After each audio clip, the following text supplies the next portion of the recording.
Alcohol teaser ఎప్పుడో 1 జనవరి 2026 అంట release. Latest trailers ఏమున్నాయని చూస్తుంటే ఆల్కహాల్ అని కనబడింది. అల్లరి నరేష్ ఈ మధ్య అల్లరి నరేష్ సినిమాలు కొంచెం మళ్ళీ ట్రాక్లోకి వచ్చాడుగా. అంటే మనం ఒకప్పుడు అల్లరి నరేష్కు బీభత్సమైన ఫ్యాన్ అన్నట్టు. ఏది ఆ సూడిగాడు సినిమా వరకు. ఆ తర్వాత అన్నీ మరీ రొడ్డకొట్టు సినిమాలకు వచ్చాయి. నాంది తర్వాత మళ్ళీ కొంచెం డిఫరెంట్ సినిమాలు ట్రై చేస్తున్నారుగా. అల్లరి నరేష్ అంటే యాక్చువల్గా సత్య నరేష్ ఇద్దరే ఉన్నారు ఈ టీజర్లో. మిగతా వాళ్ళందరిలో ఒక బొమ్మలు చూపించి వదిలేస్తాడు, కానీ ఒక డిఫరెంట్గా ట్రై చేసినట్టు అనిపించింది. అంతవరకు ఏది ఆల్కహాల్ అనే పాయింట్ వరకు డిఫరెంట్ ట్రై చేసినట్టు అనిపించింది. కానీ ఇలాంటి సస్పెన్స్, క్రైమ్, థ్రిల్లర్, కొంచెం డ్రామా మిక్స్ చేసినవి ఎలా ఎగ్జిక్యూట్ అవుతాయి అనేది డైరెక్టర్ మెహర్ తేజ్ పైన డిపెండ్ అయి ఉంటుంది.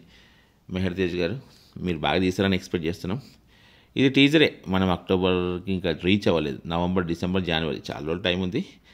ఇంకా మిగతా ట్రైలర్స్ అవి వచ్చినప్పుడు చూడొచ్చు. కానీ ఇంట్రెస్టింగ్గా ఉంది. ఉన్నది 1.5 minute ఉన్నట్టుంది.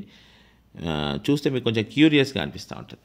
అంటే వేరియేషన్స్ అని చూపించినట్టుగా, సత్య దగ్గర ఈయన పని చేస్తున్నట్టుగా, ఈయన ఫ్రెండ్స్ అందరూ ఒక ఏదో మొత్తానికైతే ఏదో ప్లాన్ చేశారు. ఒక రాబరీ టైప్ సంథింగ్ ఏదో మొత్తం ప్లాన్ చేశారు. అన్నయ్యో ట్రై చేద్దాం, ఇది వర్కౌట్ అవుతుందని అనుకుంటాను. అల్లరి నరేష్ సినిమాలు మరీ ఎక్కువ టూ మచ్ ఎక్స్పెన్సివ్గా లేకపోతే, అంటే బడ్జెట్ ఎక్కువ లేకపోతే చాలా చాలా కంఫర్టబుల్గా ప్రాఫిట్ రేంజ్లోకి వచ్చేస్తారు. సినిమా అంటేనే బిజినెస్ కదండి, మనం బిజినెస్ గురించి కూడా మాట్లాడుకోవాలి, రైట్? అంతేగా. All the best Allari Naresh గారు, and all the best the team. Ruhani Sharma ఉన్నట్టుంది, ఇంకా చాలామంది ఉన్నారు. సత్య అయితే ఈ మధ్య సత్య చాలా సినిమాలు నడిపించేస్తున్నాడు. So let's hope Satya got a good role in this. మళ్ళీ జనవరిలో మాట్లాడదాం దీని గురించి.